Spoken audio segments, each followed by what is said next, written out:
చావి ఏం చేస్తున్నావు? గోరింగ్ పెడుతున్నా. ఎవరికి? నాన్నకి. ఏం డిజైన్ పెడుతున్నావు? మెయిలింగ్.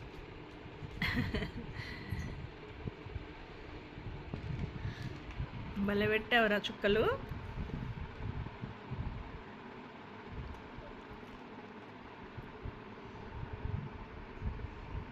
చిన్నమ్మమ్మ పెట్టినట్టు పెట్టావా?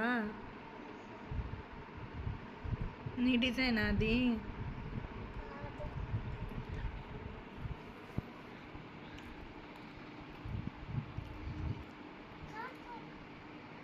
ఇట్స్ ఓకేలే.